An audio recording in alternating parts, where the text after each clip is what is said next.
Hello! Today on my desk we've got those two commercial grade radio communication power supplies that was manufactured by Polish company, and they are basically like a gold standard for every commercial radio station and for public safety.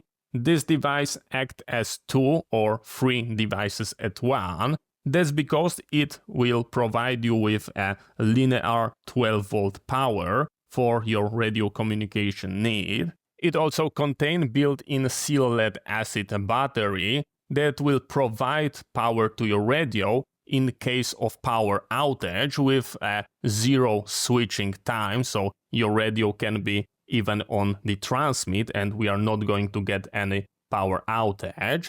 And the third option, when the power come back, your internal battery is going to be recharged and your radio is going to be powered from the linear power supply. So basically you've got like three devices in one. I have to tell you right away that because this is commercial grade equipment, it is extremely expensive. So this is not something that you would like to use in your amateur radio station. But for professional use case, they are like a gold standard. From technical point of view, we've got 13.8 volt that is going to be our floating voltage. We've got a 10 amp of current that can be constantly delivered, and built-in battery we've got 12 amp hour, and as I told you at the very beginning, it is sealed lead acid. Here we've got a master power switch, we've got our main indication, and here we've got emergency power from the battery. If the main is not going to be available, then this LED will be glowing. Today we are going to be doing extremely interesting experiment, and this is not something that I would advise you to do for like a fire station or any critical communication need, but I will try to swap the built-in lead acid battery with lithium iron phosphate that present like this. Here we've got information that our charging voltage should be 14.6 volt, and that's going to be like a end cutout voltage. But here we are not going to be achieving it because it was designed for the sealed lead acid. I'm pretty sure that inside we could find like a tiny trimming pot and adjust our floating voltage, but I absolutely not planning to do it.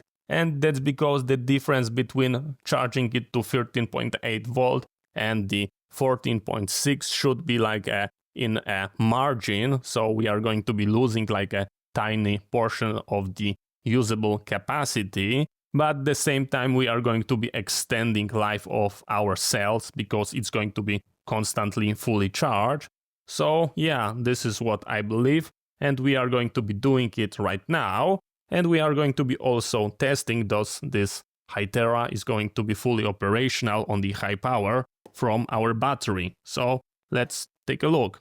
So first, let's take a look how this power supply is built. So we've got this massive metal case and it is extremely heavy, but that's because of the linear power supply that is absolutely beautiful. And I use the same type on the Kodan HF radio and it do not introduce any noise. So it is a really good power supply, and that was a good choice for like a commercial installation where you don't want to make it cheap, you want to make it last. Everything is made out of metal, and on the back you will find a beefy heatsink. On those posts you will find your DC output. You could use a banana plug or attach wire lug here, and those holes are telling me that the same design was used for a more power version, so it will like have got 4 transistors and it will be capable of delivering more power. So let's try to open it and peek inside. And our reveal time. Let's take a look what we've got. And here we've got our failed battery, and as you can see, it is really puffy and it is damaged. I would say that looks like even a burning mark, so it looks absolutely horrible. But let's see what we've got here. And as you can see, it is extremely simple. We've got our nice power input, we've got a fuse, we've got the toroidal power supply, our nice beefy transformer, we've got a diode, we've got a smoothing capacitor. I can feel rattling, so definitely those cells were vented. Here we've got our power supply, like a reference voltage generator. I would assume that that trimming pot is going to be controlling either current, charging current, or the voltage. So I'm not going to be touching it because that is definitely fine. And let's see how to remove the broken battery. We've got a problem because the screw was stripped, and that's because the battery expands so much. So we've got an issue, and before I will cut it with like a Dremel, let's try to grab the nut here. And because I will throw that screw out, we can try to grab it like this and try to undo it that way and see what will happen. And as you can see, we managed to do it. And it is extremely important because I don't want to have like a tiny particles going into the boards. So yeah, you definitely go to trash. Let me try to vacuum it. And the best vacuum cleaner. Let's unplug our battery. And let's see what happened here. Yes, that looks absolutely horrible. I think we need to make some adjustment. I'm not sure how much it was bent. As you can see, it do not looks really well. But let's start from undoing those screws to get more room here. As you can see now, we've got a lot of room to make adjustment. And let's see how will it fit. Will it fit correctly or not? I think we are going to be getting it clamped absolutely beautifully. Let me find a correct screw here. Here we've got nice set of assortment screw from Maplin. And I put here everything that I've got. And yes, of course, we are going to be adding a little bit of thread lock. Do not worry, do not worry. And here we've got a thread locker.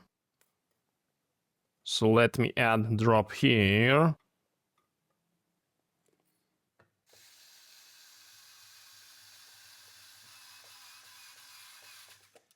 And let's try to grab it from bottom, and we've got those two screws. Yeah.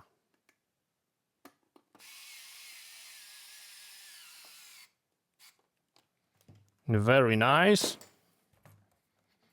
It's not going to be moving anywhere. This is what you want. Let's try to attach our battery. So here we go with our negative terminal. Of course, that little bit of tape is a safety measure, so I'm not going to be shorted while handling. And here is our positive. The positive goes here. Just take a look. What we have to do before we call it a day, of course, we need to check do we've got a charging current. So let me go into the 20 amp range. Let's set DC. Let's zero it. Let's nicely clamp it just like that. And let's try to start the goal 0. And of course, we need to flick the power switch. And we've got a charging current. So as you can see, our internal battery is being recharged. This is exactly what you would like to see. We are required to give it a try, so let's grab this absolutely beautiful Hytera. I will use this Motorola stand. This is the genuine Motorola part. And from technical point of view, if you little bit expand it, of course, do not do it like in a firehouse. But for me, that's got a pretty perfect fit. and looks really well. I enjoy it. So it goes like this. Let's try to attach ourselves. So we are going to be starting with the positive one. So we go like this, red to red. We could use the banana terminals, but those lugs are giving more secure connection, so you cannot pull it by accident.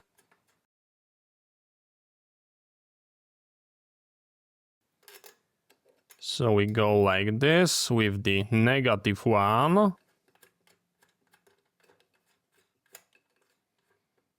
Just like that. We need place for our RF, so let's connect it here.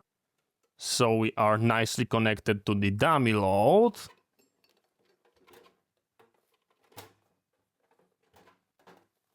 You should nicely see the screen. We are ready for our test. We plug ourselves to the goal 0. We're flicking the power on and we can hit the master power switch. We've got mains power. I can hear the goal 0 fan spinning, and let's power on the Hytera. And as you can see, the Hytera is booting up. Let's grab this handheld and try transmit to the Hytera. 1, 2, 3, 4, 5. Then the other way around, I'm pressing push to talk on the Hytera.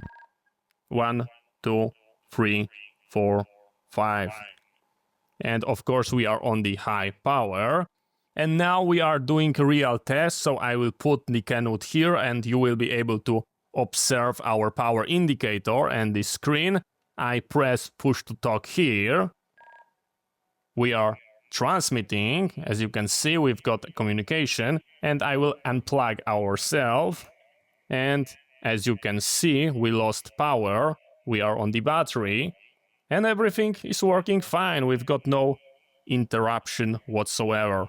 And when the power go back, it switch back. And now it's going to be recharging the battery and powering our radio without any interruption. So this is how it's presenting. I hope that this tiny experiment of swapping the lead acid battery with lithium iron phosphate will totally remove any need for preventive maintenance for the whole service life of this setup. And of course, I will inform you how it ended up. So thank you very much for watching. I hope you find it interesting. See you next time, and bye bye.